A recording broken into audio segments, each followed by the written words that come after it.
Assalamualaikum warahmatullahi wabarakatuh.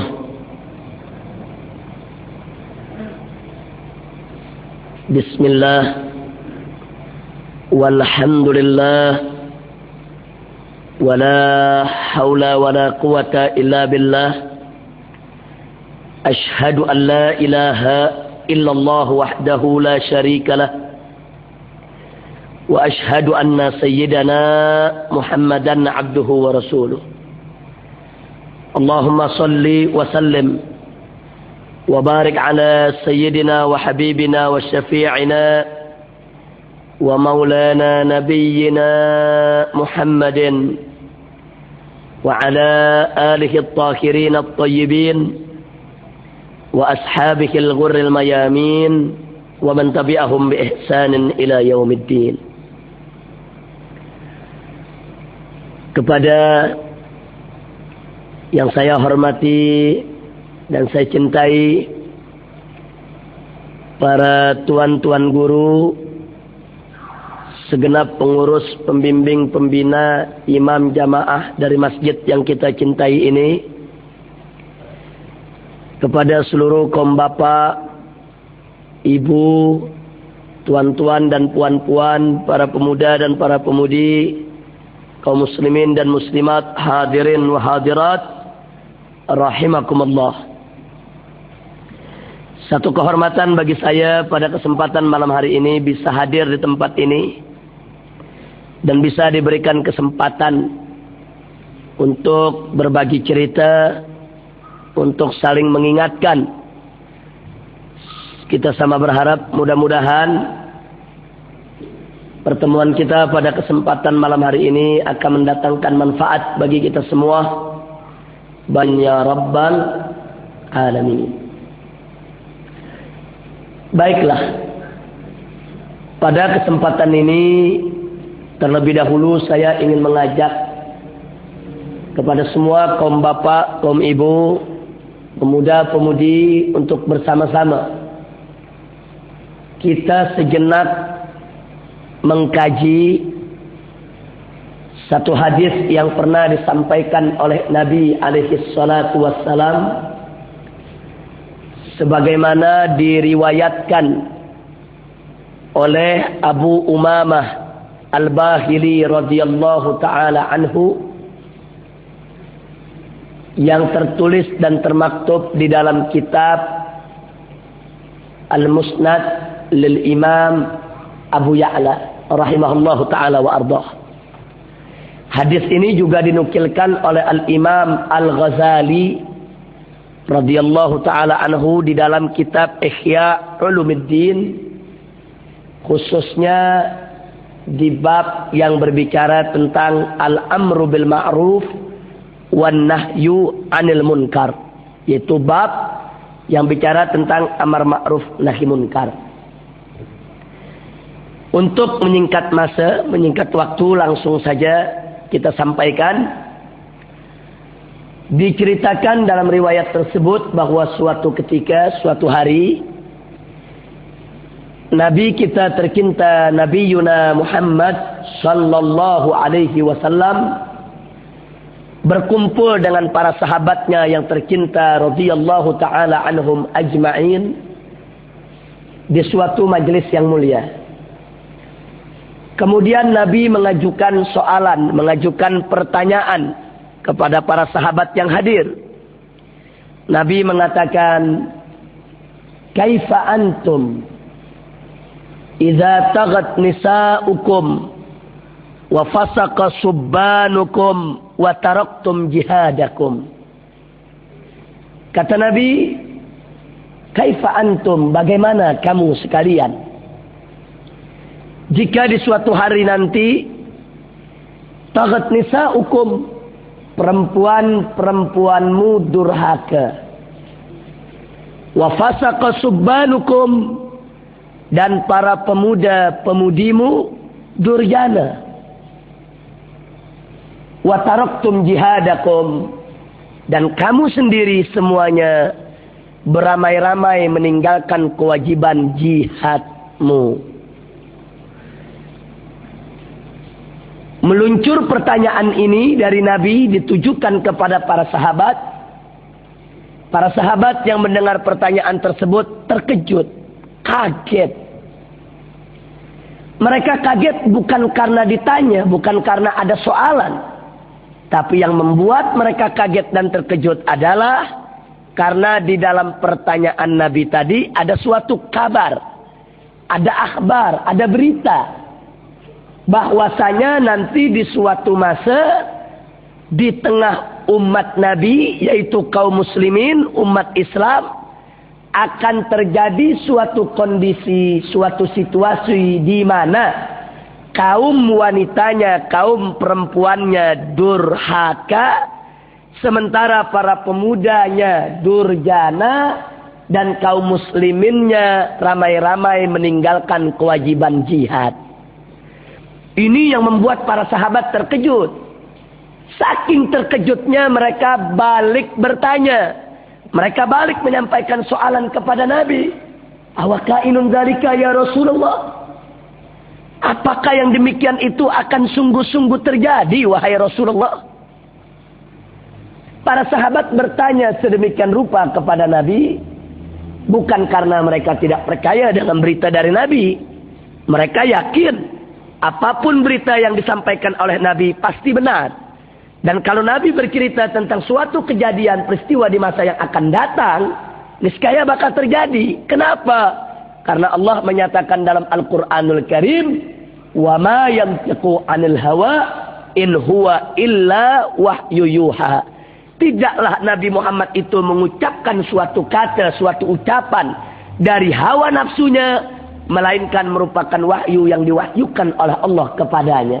Jadi sabda Nabi adalah wahyu Allah, ucapan Nabi adalah wahyu dari Allah. Sehingga kalau Nabi memberitakan bahwa nanti akan terjadi begini, akan terjadi begitu, akan terjadi seperti ini dan seperti itu bukan ramalan Nabi, karena Nabi bukan tukang ramal. Itu bukan prediksi Nabi, karena Nabi bukan pengamat, bukan. Tapi itu adalah wahyu dari Allah, dan berita tersebut pasti benar. Nah, ini yang membuat para sahabat bertanya. Jadi bukan karena sahabat tidak percaya, mereka percaya, beriman bahwa Nabi beritanya pasti benar. Tapi mereka terkejut, kaget. Kok kondisi umat Islam seperti itu? Akhirnya Nabi menjawab. Kata Nabi, "Na'am. Walladhi nafsi biyadih wa asyaddu minhu sayakun." Ya, kata Nabi, yang demikian itu akan terjadi. Walladhi nafsi biyadih. Bahkan kata Nabi, beliau bersumpah demi zat yang jiwaku ada di tangannya, yang jiwaku ada dalam kekuasaannya. Wa asyaddu minhu sayakun. Nanti yang akan terjadi di tengah aku punya umat lebih teruk lagi dari itu. Lebih buruk, lebih jelek, lebih bejat. Para sahabat makin kaget. Mereka bertanya kepada Nabi, "Wa ma asyaddu minhu ya Rasulullah?" Apa itu kondisi yang lebih teruk dari itu wahai Rasulullah? Nabi pun menjawab. Kembali jawaban Nabi dengan soalan, dengan pertanyaan. Beliau jawab, kata Nabi, "Kaifa antum?" Bagaimana kamu sekalian, hei sahabatku, hei umatku, hei pengikutku, idza lam ta'muru bima'rufin wa lam tanhau 'an munkarin. Jika di suatu hari nanti engkau ini, hei umat Islam, tidak lagi menyerukan kema'rufan dan tidak lagi mencegah kemunkaran. Jadi kau tidak akan menegakkan amar ma'ruf nahi munkar, kata Nabi. Makin menjadi-jadi kagetnya para sahabat. Kenapa kaget dan terkejut mereka makin menjadi-jadi? Karena para sahabat Nabi dulu, sebelum mereka masuk Islam, mereka adalah ummatun jahiliyah. Mereka umat yang dalam kegelapan, dalam kebodohan. Mereka melakukan berbagai macam kemunkaran dan kemaksiatan. Tapi begitu mereka masuk ke dalam Islam, mereka berubah menjadi umat yang baik. Bahkan begitu mereka mendalami Islam, mereka berhasil tampil sebagai umat yang terbaik. Sampai-sampai Allah puji dalam Al-Quranul Karim, di mana Allah menyatakan, Faqala ta'ala, kuntum khaira ummatin uhrijat linnas ta'muruna bil ma'rufi wa tanhauna 'anil munkar wa tu'minuna billah. Shadaqallahul azim. Allah puji dalam Al-Quran saat Allah menerangkan siapa itu sahabat Nabi, siapa itu generasi sahabat yang hidup di zaman Nabi. Allah menyatakan kuntum khaira ummatin, engkau sekalian adalah umat yang terbaik, umat yang paling baik, umat yang terbagus di antara umat-umat yang lain. Uhrijat linnas, yang dikeluarkan untuk umat manusia.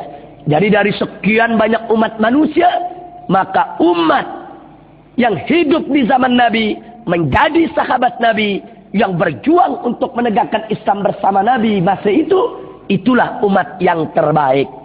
Kenapa mereka menjadi umat yang terbaik?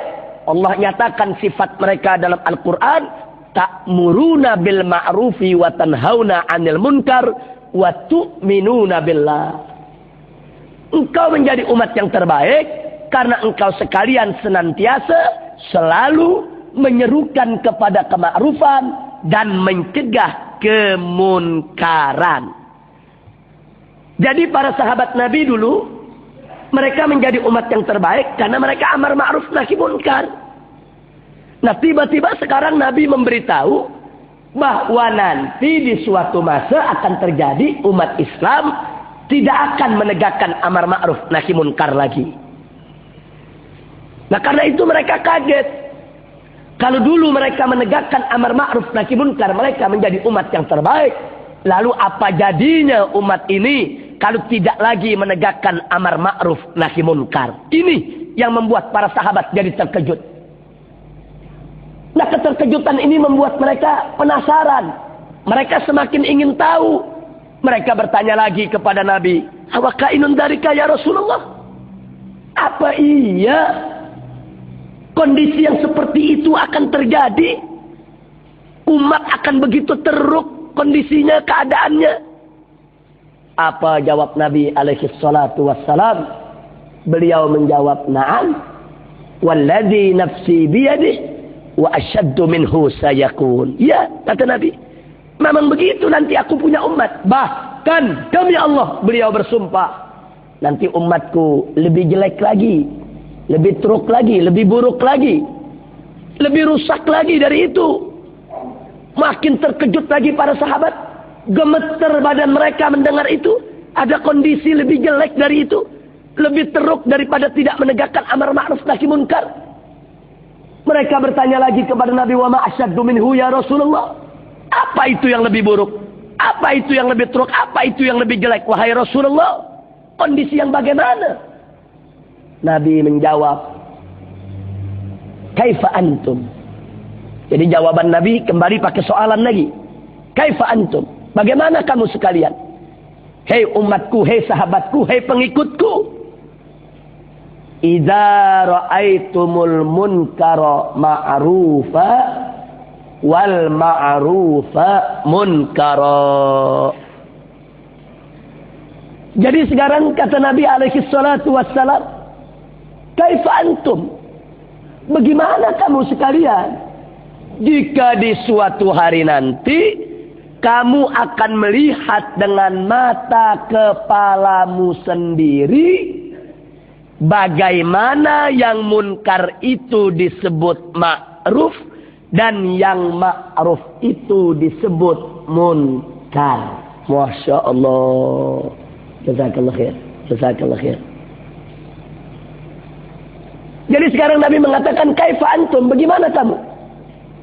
Idza ra'aitumul munkara ma'rufa wal ma'rufa munkara.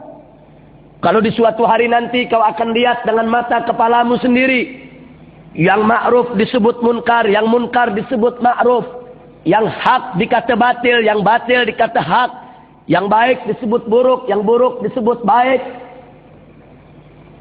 Bagaimana kamu, kata Nabi?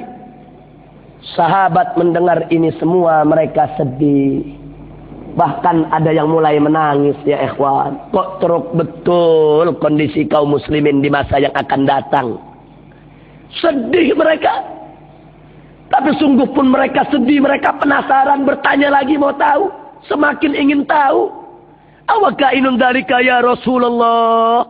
Apa iya kondisi umat Islam begitu jelek, begitu buruk, begitu rusak wahai Rasulullah?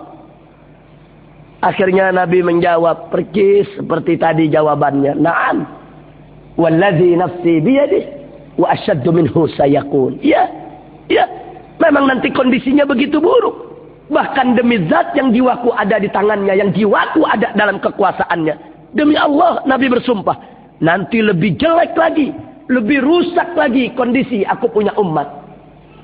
Inna lillahi wa inna ilaihi raji'un. Para sahabat nangis yang mendengar, saudara. Sedih mereka. Sedih. Kok umat yang akan datang begitu rupa keadaannya? Akhirnya mereka bertanya lagi kepada Nabi, awakainun dzalika ya Rasulullah? Jadi makanya karena sedih mereka bertanya, apa yang begitu itu akan terjadi? Begitu Nabi menjawab, iya, itu akan terjadi. Bahkan kondisinya lebih teruk lagi. Mereka kembali lagi bertanya, wa ma asyaddu minhu ya Rasulullah? Apalagi kondisi yang lebih buruk dari itu, lebih teruk dari itu. Akhirnya Nabi mengatakan, kaifa antum idza amartum bil munkari wa nahaitum 'anil ma'ruf? Bagaimana kamu sekalian jika di suatu hari nanti engkau akan menyerukan kemunkaran dan akan mencegah kemakruffan? Masya Allah. Jadi Nabi mengatakan nanti di suatu hari akan terjadi umat Islam bukan menegakkan amar ma'ruf nahi munkar, tapi dibalik menjadi amar munkar nahi ma'ruf. Bukan menyerukan kemakrufan, tapi sebaliknya menyerukan kemunkaran. Bukan mencegah kemunkaran, tapi sebaliknya mencegah kemakrufan. Lemes para sahabat Nabi. Nangis mereka semua. Rusak sudah teruk betul situasi dan kondisi umat Muhammad sallallahu alaihi wasallam. Kalau sudah begitu rupa, rusak sudah. Akhirnya mereka penasaran sama Nabi. Mereka bukan tidak percaya dengan berita, tapi kebingungan para sahabat. Kok begitu rupa keadaan daripada umat Nabi masa yang akan datang? Mereka katakan kepada Nabi, awakainun dzalika ya Rasulullah? Apa iya umat akan hancur-hancuran seperti itu? Rusak-rusakan seperti itu? Akhirnya Nabi menjawab dengan jawaban pamungkas. Jawaban yang terakhir, jawaban yang setelahnya para sahabat tidak bertanya lagi, ya ikhwan. Apa jawaban Nabi? Naam. Walladzi nafsi biyadihi wa asyaddu minhu sayakun.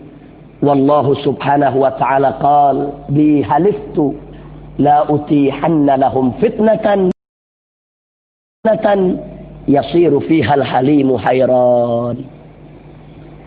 Sadaqallah wa sadaqan nabi sallallahu alaihi wa alihi wa sahbihi wa sallama tasliman katsira wa balagha ad-da'wa wa adda al-amanah wa nasaha al-ummah wa jahada fi sabilillahi haqqa jihadih.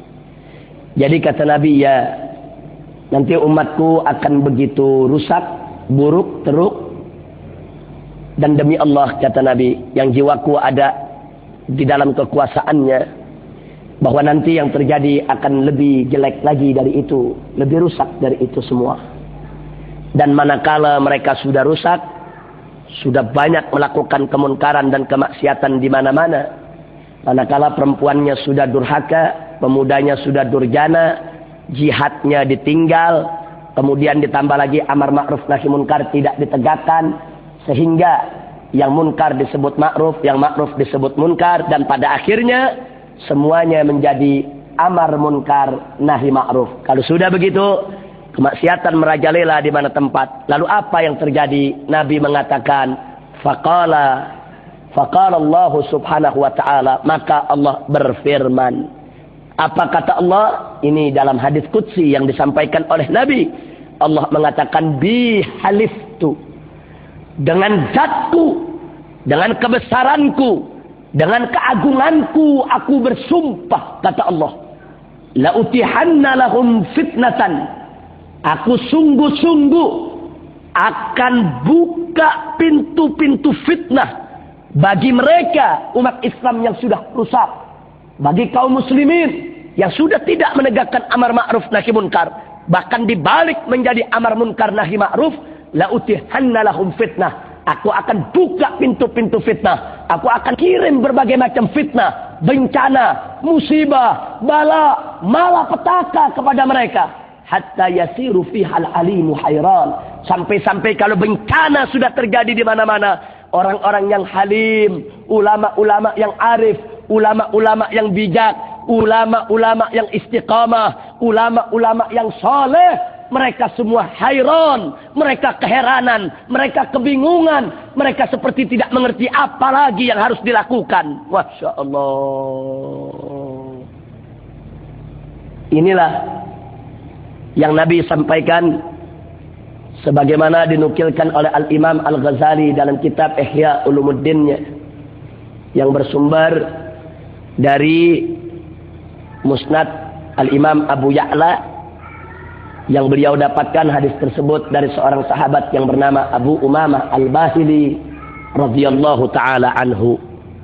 Nah, pelajaran apa yang harus kita ambil dari ini?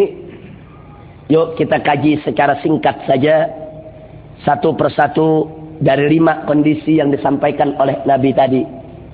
Yang pertama, kondisi di mana perempuan durhaka, para pemuda durjana, dan kaum muslimin beramai-ramai meninggalkan kewajiban jihad. Kondisi yang pertama ini kita bisa lihat sekarang ini di zaman kita.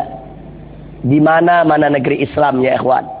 Berapa banyak perempuan-perempuan muslimah yang sudah durhaka kepada Allah dan Rasulnya. Mereka tidak lagi menutup aurat mereka secara baik. Mereka tidak lagi mengenakan hijab dan jilbab mereka sebagaimana diperintahkan oleh Allah. Dan berapa banyak di antara mereka durhaka kepada suami-suami mereka.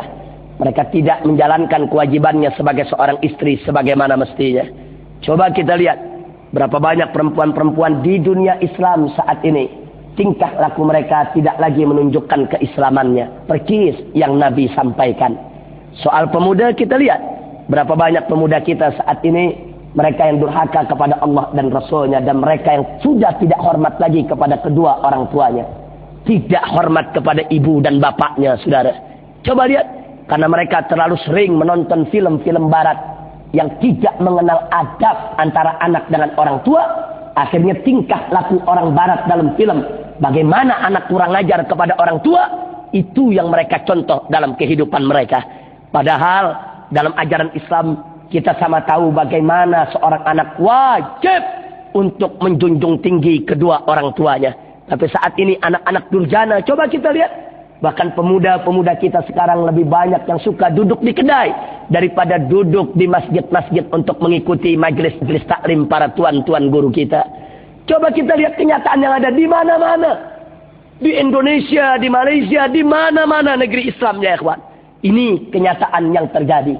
Bahkan kalau kita lihat anak-anak muda lah yang sekarang ini yang terkena dadah, yang terkena daripada mengkonsumsi drug, obat-obatan terlarang, ganja dan lain sebagainya. Siapa yang kena kalau bukan pemuda-pemuda kita? Perkis seperti yang disabdakan oleh Nabi. Dan yang berikutnya, kaum muslimin, Nabi katakan rame-rame akan meninggalkan kewajiban jihad. Saya tidak mau panjang lebar bicara soal jihad pada kesempatan malam hari ini. Tapi ada satu hal yang cukup menarik. Umat Islam saat ini, jangankan diajak berjihad. Jangankan diajak untuk turun di medan jihad. Bahkan untuk bicara jihad saja banyak yang takut, saudara. Takut disebut teroris. Takut disebut garis keras. Takut disebut sebagai dengan berbagai macam. Yaitu label fundamentalis, garis keras, kemudian ekstremis, teroris dan lain sebagainya. Inna lillahi wa inna ilaihi raji'un. Perkis yang Nabi sabdakan. Perkis umat Islam rame-rame akan meninggalkan kewajiban jihad. Bagaimana nggak ditinggalkan? Jangankan untuk ke medan jihad. Bicara jihad saja banyak yang takut, saudara. Ini kenyataan yang ada. Jadi kondisi yang pertama sudah terjadi di zaman kita. Nah dulu para sahabat Nabi mendengar berita dari Nabi seperti tadi, mereka gemeter. Sedih. Nah sekarang kita bukan dengar lagi, tapi mengalami ya kawan. Kita sekarang ada di zamannya, bukan lagi dengar. Tapi kita lihat dengan mata kepala kita. Kita dengar dengan kuping kita sendiri. Bahkan kita mengalami hidup di tengah masyarakat. kondisi yang dikabarkan oleh Nabi Muhammad sallallahu alaihi wasallam. Masya Allah. Nah, sekarang kondisi yang kedua. Kondisi di mana umat tidak lagi menegakkan amar ma'ruf nahi munkar. Nah, sekarang kita nggak usah menyalahkan orang lain lah. Kita introspeksi diri. Berapa banyak di antara kita di zaman sekarang ini yang suka mengatakan, yang penting saya sholat, yang penting saya zakat, yang penting saya puasa Ramadan, yang penting saya buat melaksanakan haji. Yang paling pokok adalah saya baik, saya ke masjid.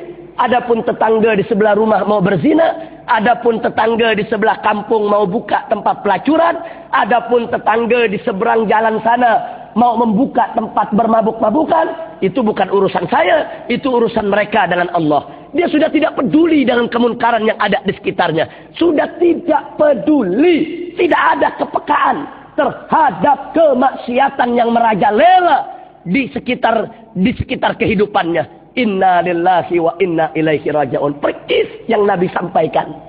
Nabi udah sabdakan, kasih tahu tuh. Kau nanti nggak bakal tegakkan amar ma'ruf nahi munkar. Nah, sekarang yang ketiga. Kondisi yang ketiga, akibat amar ma'ruf nahi munkar tidak ditegakkan, akhirnya akan datang suatu masa seperti yang tadi Nabi cerita, yang munkar disebut ma'ruf, yang ma'ruf disebut munkar. Sekarang terjadi, saya kasih contoh di Indonesia, ulama disebut teroris, tapi koruptor itu disebut pahlawan. Ulama ditangkap, dimasukkan ke dalam jail, ke dalam penjara. Tapi bandar-bandar judi, mereka-mereka yang melakukan berbagai macam kemunkaran, sampai mereka-mereka yang korupsi, mereka merajalela. Mereka tetap hidup tenang, santai, bisa bergembira, bisa seronok kemana tempat, tidak di jail. Jangankan mereka di penjara, diperiksa pun tidak. Masya Allah. Perkis yang Nabi sampaikan. Nanti yang munkar disebut ma'ruf, yang ma'ruf disebut munkar. Jadi ulama disebut teroris, penjahat disebut pahlawan. Masya Allah. Oh, kalau kita mau kupas banyak contohnya. Nah, sekarang pelacuran ada di mana-mana. Kita protes. Nanti ada orang mengatakan itu bukan pelacuran, itu bukan zina. Lalu apa? Oh, itu upaya cari nafkah. Coba lihat. Kan pelacuran kalau disebut zina, munkar itu. Anak kecil pun tahu itu munkar. Tapi kalau disebut upaya cari nafkah, kan halus itu. Jadi ditukar istilah-istilah munkar dengan istilah-istilah yang bisa mengesankan kalau itu tidak munkar seolah-olah. Masya Allah. Ini terjadi di zaman kita. Persis yang disabdakan oleh Nabi alaihi salatu wassalam. Kondisi yang keempat. Karena amar ma'ruf nahi munkar tidak ditegakkan, muncul kondisi yang ma'ruf disebut munkar, munkar disebut ma'ruf. Akhirnya muncullah pejuang-pejuang kemunkaran. Mereka mempropagandakan, mengkampanyekan campaign untuk maksiat. Buktinya bisa kita lihat. Minuman keras diiklankan di televisi, diiklankan di radio, diiklankan di surat-surat kabar, diiklankan di koran-koran, di berita-berita. Coba kita lihat. Kalau ada minuman keras yang diiklankan, artinya kita yang melihat iklan diminta untuk lihat. Kalau tertarik diminta untuk beli. Kalau sudah beli diminta untuk minum. Kalau sudah minum kita memang disuruh maksiat sudah. Ini iklan maksiat. Artinya kita disuruhkan untuk berbuat maksiat. Jadi maksiat sekarang dilulukan saudara. Dipropagandakan, dikampanyekan. Persis yang Nabi sampaikan. Sementara kemakrufan dihalang-halangi. Ada orang ingin bikin majelis taklim seperti di Indonesia. Saya kasih contoh, mau bikin majelis taklim tidak mudah. Mau bikin majelis taklim dihalang-halangi. Ulama-ulama tertentu kalau mau ceramah tidak boleh dikirim, yaitu mata-mata untuk melihat apa yang mau diucap, apa yang mau dikata, dan seterusnya, dan seterusnya. Tapi giliran ada penyanyi dangdut seperti Inul itu, sampai ke Malaysia juga terkenal. Mau bikin maksiat tidak perlu izin. Bahkan dikawal lagi saudara. Coba lihat persis yang Nabi sampaikan. Jadi yang munkar dielu-elukan, yang ma'ruf dihalang-halangi. Inna lillahi wa inna ilaihi raji'un. Nah, jadi saya cuma menyampaikan, inilah yang Nabi ceritakan. Ternyata betul, so terjadi di zaman kita. Nah, sekarang kondisi yang kelima, yang terakhir. Kalau maksiat sudah merajalela di mana-mana, amar ma'ruf nahi munkar sudah berubah menjadi amar munkar nahi ma'ruf, yang terjadi adalah bencana pasti datang, saudara. Allah murka.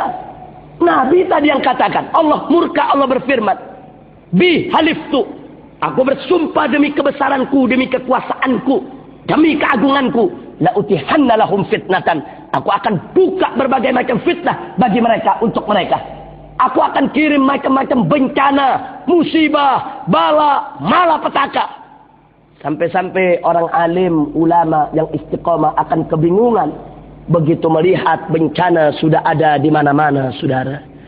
Inna lillahi wa inna ilaihi raji'un. Nah, jadi ini musibah buat kita semua. Nah, makanya apapun musibah yang ada di zaman sekarang ini, itu tidak terlepas daripada kesalahan kita juga. Jangan kita suudzon kepada Allah. Allah itu maha adil. Enggak mungkin Allah kirim bencana ke suatu tempat tanpa ada sebab. Tidak mungkin kalau suatu negeri beriman bertakwa kepada Allah, Allah hancurkan. Tidak mungkin. Allah maha adil. Kalau Allah kirim bencana ke suatu negeri, pasti ada apa-apa di negeri tersebut. Allah maha adil. Tanamkan dulu kita husnudzon kepada Allah. Jangan suudzon. Enggak boleh. Termasuk yang terjadi di Aceh. Dimanapun bencana terjadi, pasti ada sebab. Allah maha adil. Enggak mungkin Allah sekonyong-konyong tiba-tiba mengirim bencana begitu tanpa ada sebab. Tidak mungkin. Karena Allah berfirman dalam Al-Quranul Karim, faqala ta'ala, wa ma kunna muhlikil qura illa wa ahluha zalimun. Tidaklah kami membinasakan suatu perkampungan, suatu negeri, melainkan kecuali penduduk negeri tersebut sudah menjadi orang-orang yang zalim. Jadi karena sudah banyak kezaliman, Allah murka, Allah binasakan. Nah, ini ancaman dari Allah, dan ini juga penerangan dari Allah Subhanahu wa ta'ala. Karenanya kita bisa mengambil dari sejarah, di mana tatkala Sayyidina Umar Ibn Khattab radhiyallahu taala anhu, waktu beliau menjadi khalifah, terjadi gempa bumi di zaman beliau di salah satu wilayah bagian negeri. Beliau langsung berangkat pergi, datang ke tempat bencana. Beliau kumpulkan warga umat Islam yang terkena bencana. Nah, begitu sudah kumpul, apa beliau kata? Yang pertama kali beliau tanya adalah, dosa apa yang kalian kerjakan? Maksiat apa yang kalian lakukan sampai bencana ini terjadi menimpa kalian? Masya Allah. Coba lihat. Jadi soalan yang ditanya oleh Sayyidina Umar Ibn Khattab radhiyallahu ta'ala anhu kepada korban bencana adalah, maksiat apa yang kau lakukan sehingga bencana terjadi? Kenapa Sayyidina Umar bertanya sedemikian rupa? Karena tadi sudah kita jelaskan, Allah berfirman, wa ma kunna muhlikil qura illa wa ahluha zalimun. Tidaklah sekali-kali kami membinasakan suatu negeri, suatu perkampungan, kecuali penduduknya sudah berubah menjadi orang zalim. Itu yang ditanya oleh Sayyidina Umar kepada penduduk setempat, saudara. Nah, maka itu, yang pertama, dalam kesempatan ini, tanamkan dulu keyakinan dalam diri kita bahwa Allah maha adil.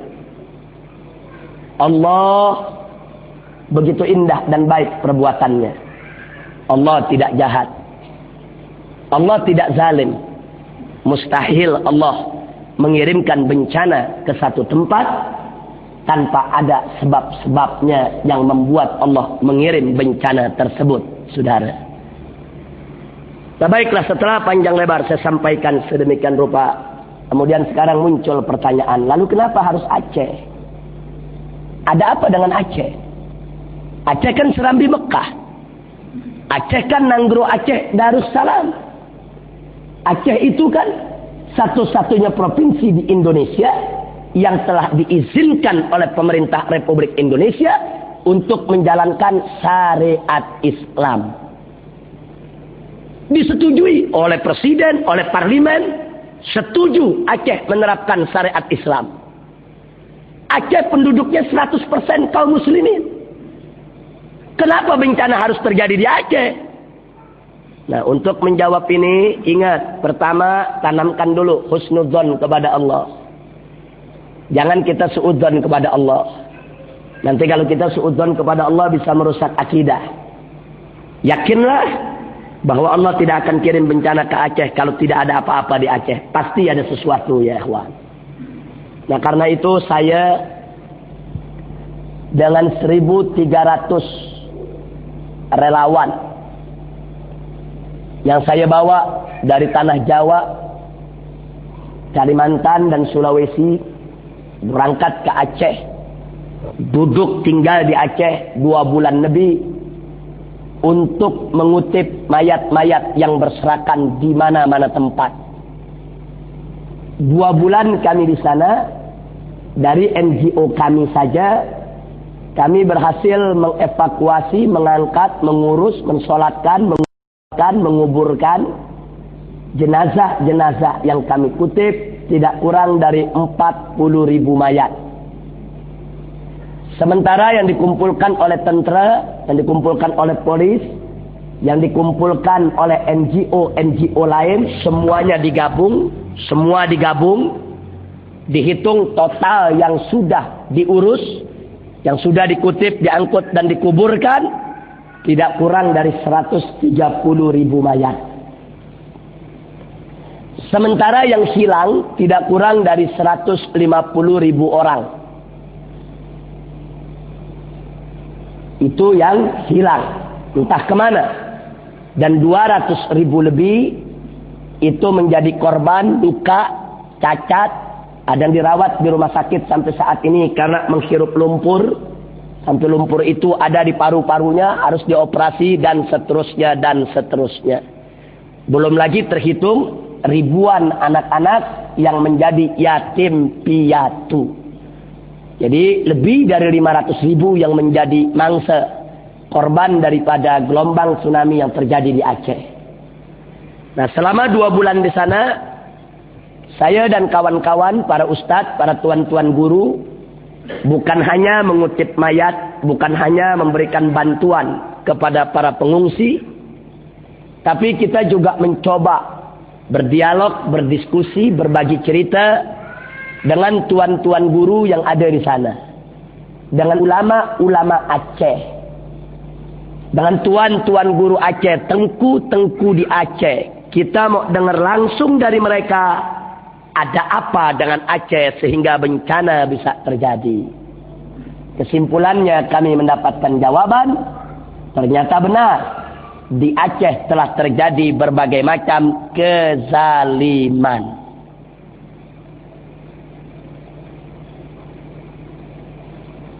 Memang Aceh diberikan syariat, tapi pada saat yang sama ada pihak-pihak tertentu yang sengaja berupaya untuk membuat Aceh tidak berjaya menerapkan syariat Islam. Jadi mereka berupaya bagaimana supaya syariat Islam tidak berjaya di Aceh. Mereka tidak suka Aceh memakai syariat Islam. Kenapa? Karena kalau Aceh berjaya menggunakan syariat Islam, maka akan muncul provinsi-provinsi lain di Indonesia yang juga minta diterapkan syariat Islam. Saat ini yang sudah minta dalam senarai, provinsi-provinsi yang sudah meminta syariat Islam itu cukup banyak. Sulawesi Selatan, Kalimantan Timur, Kalimantan Selatan, Kepulauan Riau, Madura, Provinsi Banten, Jawa Barat. Luar biasa banyak daerah yang minta penerapan syariat Islam. Jadi Aceh itu pilot project. itu percontohan, akan dijadikan suri tauladan. Kalau Aceh berhasil, semua wilayah ini akan minta syariat Islam. Tapi sebaliknya kalau Aceh gagal, maka daerah-daerah tadi akan susah, akan sulit, akan berat, tidak mudah untuk minta syariat Islam dari pemerintah yang ada di Jakarta.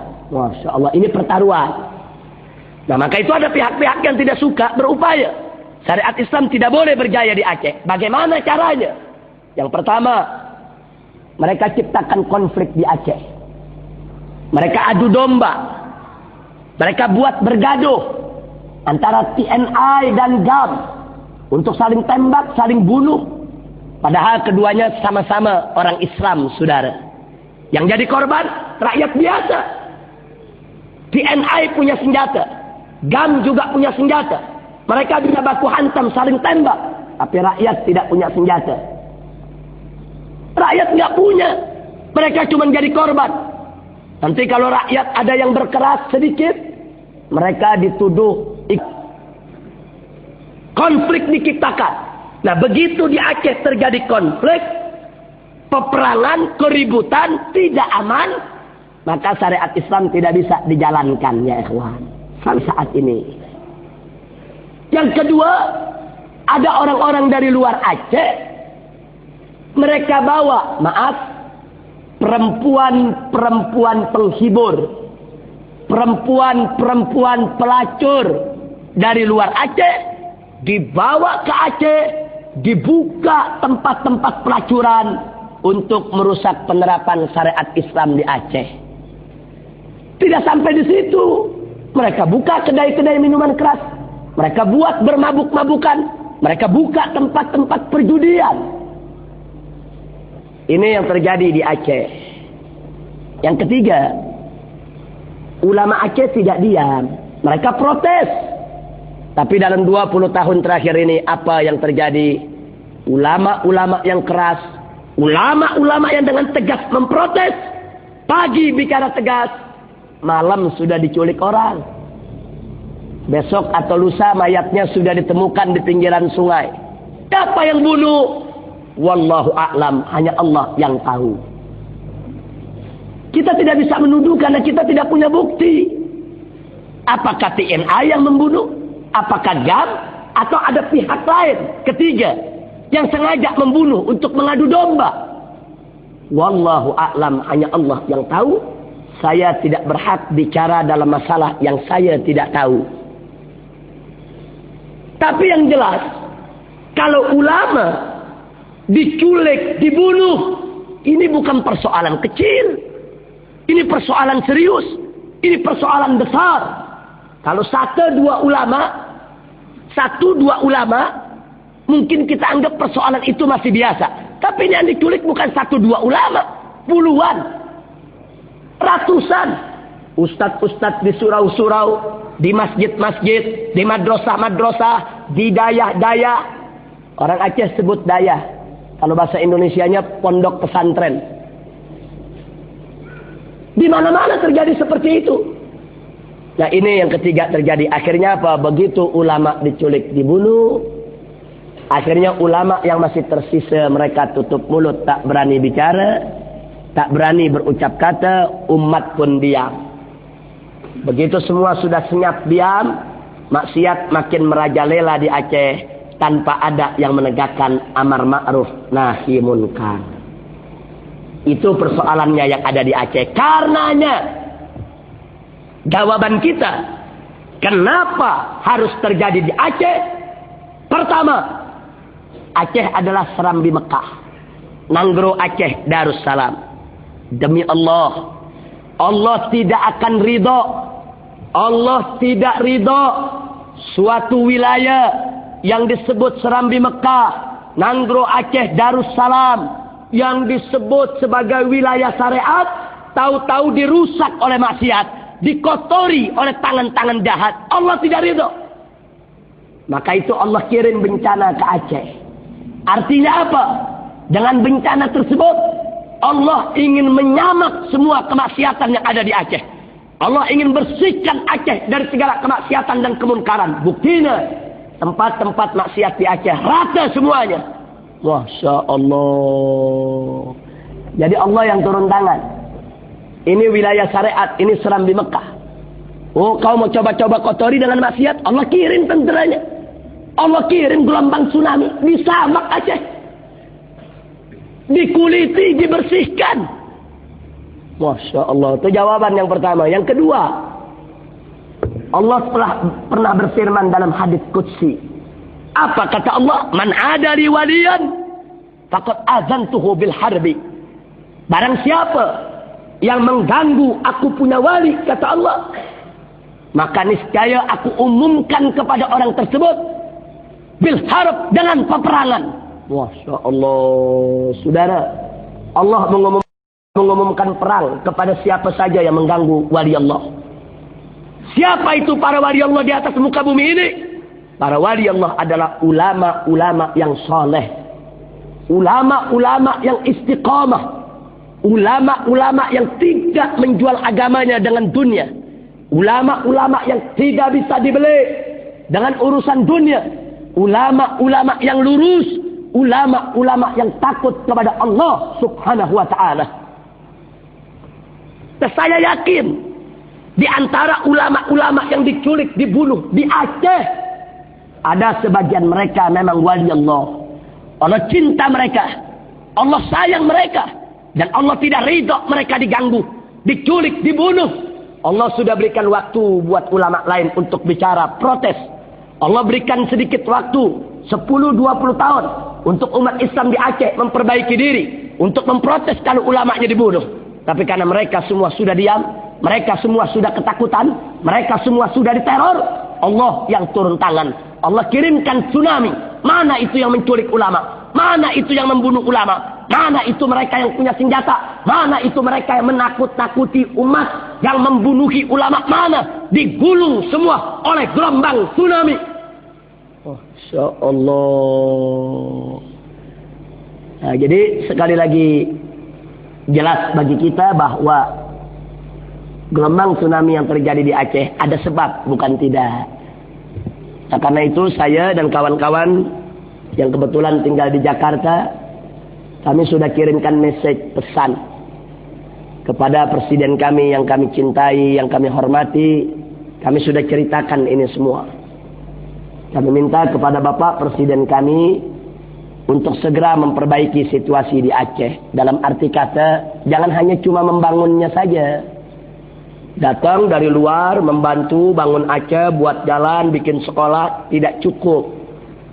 Akan tetapi yang harus diperbaiki adalah Aceh harus tetap menjadi Serambi Mekah. Dan Aceh harus tetap diberikan kesempatan menjalankan syariat Islam. Dan ini sudah direspon oleh Bapak Presiden. Dan beliau sudah memberikan pernyataan Aceh harus tetap menjadi Serambi Mekah. Dan beliau berjanji untuk menyelesaikan Aceh secara baik.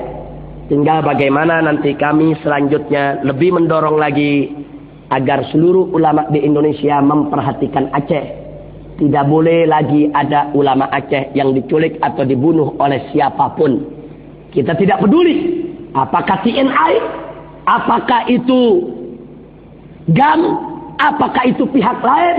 Tidak boleh dibiarkan mereka untuk mengganggu ulama kaum muslimin. Nah, ini kewajiban kita bersama. Karena kalau ini tidak di stop dari sekarang, saya yakin bencana akan terulang lagi di mana tempat. Nah, ini pelajaran buat kita semua. Jadi sekali lagi kita masih berusaha. Mudah-mudahan Aceh ke depan akan lebih baik. Amin ya rabbal alamin. Baik, saya tidak mau berpanjang lebar, tapi ada yang menarik yang harus kita ambil pelajaran buat semua. Camkan baik-baik. Apa yang terjadi di Aceh bisa terjadi di Jakarta. Dan bisa juga terjadi di Kuala Lumpur. Bahkan bisa juga terjadi di Kedah, ya kawan. Hati-hati. Hati-hati. Kalau ada yang bilang, Habib, kita jauh dari laut. Ya, laut memang mungkin jauh, tapi bumi bisa terbelah dua, saudara. Hati-hati.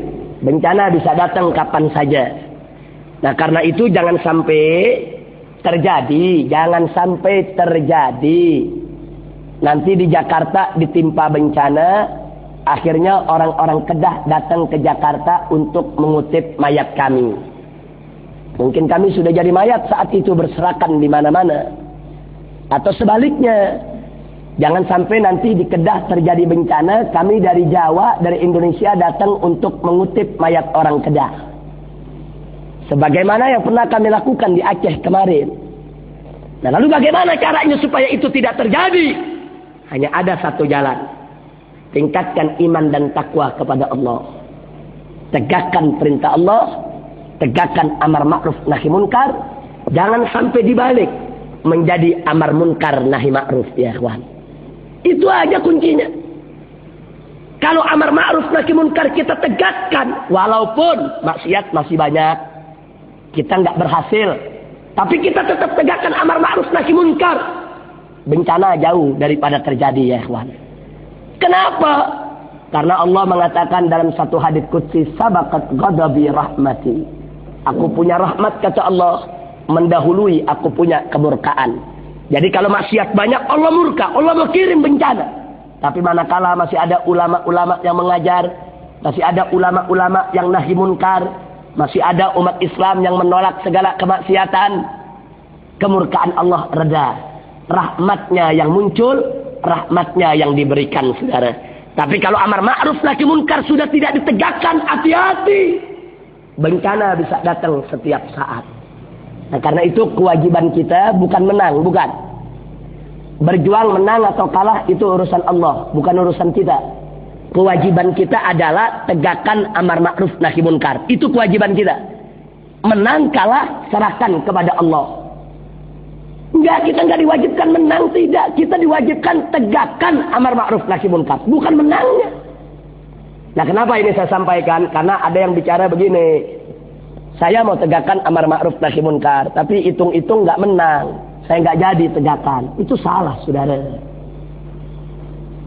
Penegakan amar ma'ruf nahi munkar itu kewajiban. Laksanakan, itu kewajiban. Soal menang kalah itu urusan Allah. Maka itu ulama-ulama salaf pernah mengatakan, yajibu ala kulli muslimin an yujahid wa in tayaqqana annahu la yuhid. Wajib atas tiap-tiap muslim untuk berjihad, untuk berjuang, walaupun dia yakin jihad dan perjuangannya tidak akan berhasil. Masya Allah. Yakin gak berhasil saja, wajib berjuang, apalagi kalau yakin. Nah, karena itu jangan ragu-ragu, tegakkan amar ma'ruf nahi munkar. Tapi ingat, sebelum tegakkan amar ma'ruf nahi munkar ke orang lain, mulai dari diri sendiri. Jangan kita teriak-teriak, anti minuman keras, anti pelacuran. Tahu-tahu kita sendiri yang mabuk. Nah, jangan sampai terjadi ada yang teriak, Allahu Akbar, tegakkan syariat Islam, Allahu Akbar. Kita tanya, antum sholat gak? Enggak. Ya kacau sudah kalau begini caranya, ya kawan. Jadi mulai dari diri sendiri. Tegakkan sholat 5 waktu, puasa bulan Ramadan, bayar zakat, berakhlakul karimah. Jangan saling mencaci maki di antara umat Islam. Jaga persatuan, jaga persaudaraan, jangan bergaduh. Apalagi zaman sekarang nih. Ini zaman sekarang orang-orang kafir menghancurkan kita dengan isu terorisme. Umat Islam mau dibungkam di mana-mana, saudara. Ini bukan saatnya kita bergaduh. Kalau orang kafir mau hancurkan kita, stop dulu pergaduhan di antara kita. Kita boleh berbeda pendapat, tapi nggak boleh kita bergaduh. Nggak boleh kita ribut sesama kita. Nanti orang kafir akan bertepuk tangan dan makin senang dia untuk menghancurkan kita. Nah, untuk ini sebagai penutup, saya ambil satu cerita. Dulu Sayyidina Ali ibn Abi Thalib radhiyallahu taala anhu itu berperang melawan Muawiyah. Kedua orang ini sama-sama sahabat Nabi. Ada hal yang menarik. Tatkala Muawiyah sudah hampir kalah, sementara pasukan kaum muslimin yang dipimpin oleh Ali ibn Abi Thalib semakin kuat, datang utusan dari Rum, dari Romawi. Dari Raja Romawi kirim ke Muawiyah untuk menawarkan bantuan. Jadi dari pihak kafir ini. Jadi Raja kafir kirim utusan menemui Muawiyah untuk menawarkan bantuan. Apa sang utusan bilang? Wahai Muawiyah, raja kami tahu, kaisar kami mengerti, kalau Anda sudah tidak punya kekuatan, sebentar lagi akan kalah melawan Ali ibn Abi Thalib. Karena itu kami tawarkan bantuan. Anda mau tentera, kami berikan tentera. Anda mau senjata, kami kirimkan senjata. Apa bantuan yang Anda perlukan, kami kirim. Bayangkan, Muawiyah Muslim, Sayyidina Ali Muslim, sedang bergaduh. Ada orang kafir datang ingin membantu Muawiyah. Apa jawab Muawiyah? Dia berdiri dari kursinya, dia tunjuk itu utusan. Kurang ajar. Jangan kau ulangi lagi itu kalimat. Sampaikan kepada kau punya kaisar. Andai kata kaisarmu ingin ikut campur dalam urusan aku dan Ali, ini urusan orang Islam. Orang di luar Islam tidak boleh ikut campur.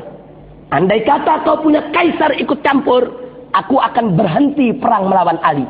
Seluruh pasukanku akan aku tarik dan aku akan serbu ke kau punya negeri. Kalau aku kalah, maka saudaraku Ali akan bawa pasukannya untuk membantuku untuk ikut menyerbu kau punya negeri. Masya Allah.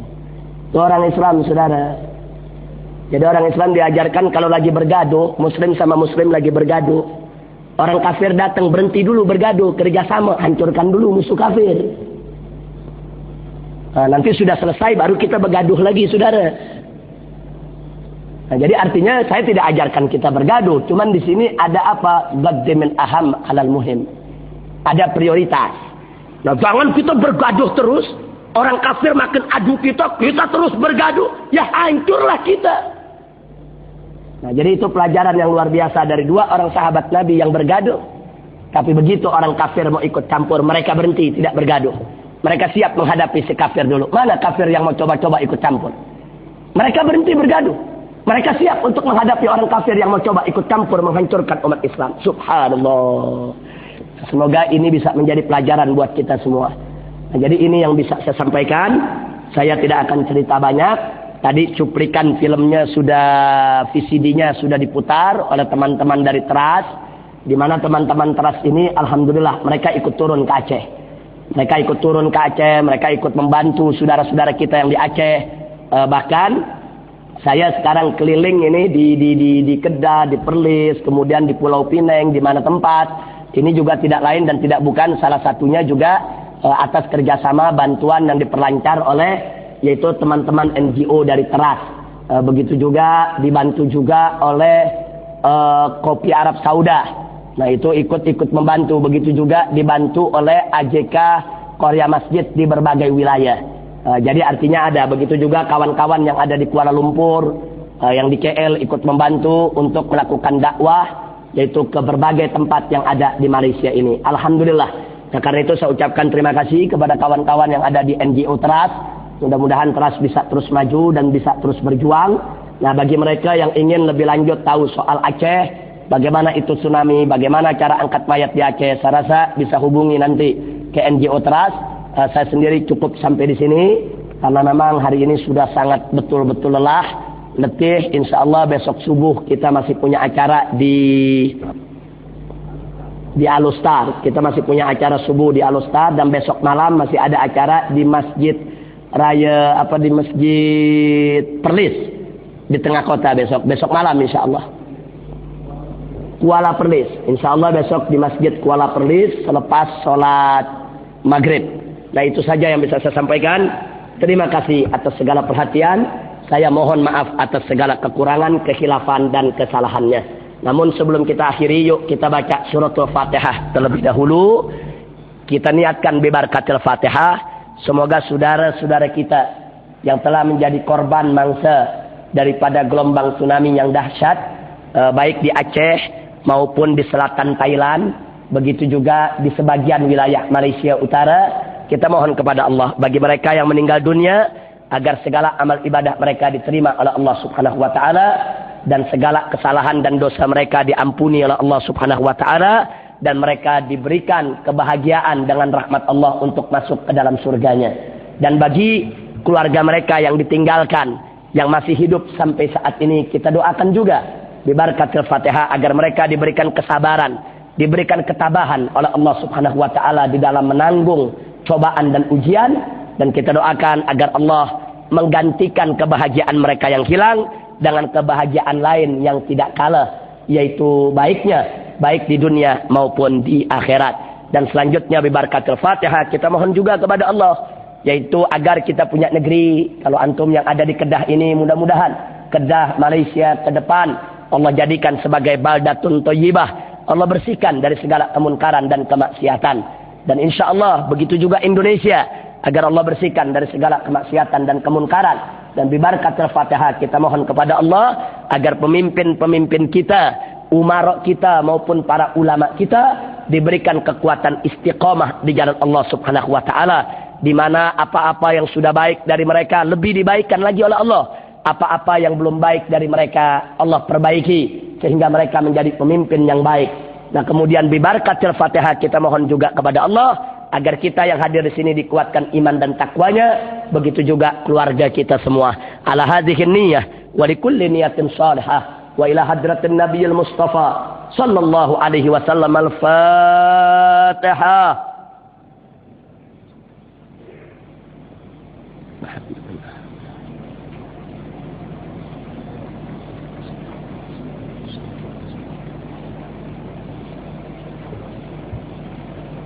Allahumma bi anwaril Fatihah wa asraril Fatihah wa bihaqqi man unzilat alaihi suratil Fatihah حبيبك نبينا محمد صلى الله عليه وسلم اللهم لك الحمد ولك الشكر نسألك برحمتك إنا نسألك العفو والعافية والمعافاة الدائمة في الدين والدنيا والآخرة اللهم سلمنا وسلم المسلمين اللهم ارفع عنا وعن جميع المسلمين الوباء والبلاء والفتن ما ظهر منها وما بطن اللهم أنزل على المسلمين في ماليزيا وفي أندونيسيا وفي بلدان المسلمين عامة رحمتك ومغفرتك وبركاتك ونصرتك يا خير الناصرين حسبنا الله ونعم الوكيل نعم المولى ونعم النصير ولا حول ولا قوة إلا بالله العلي العظيم ربنا آتنا في الدنيا حسنة وفي الآخرة حسنة وقنا عذاب النار وادخلنا الجنة مع الأبرار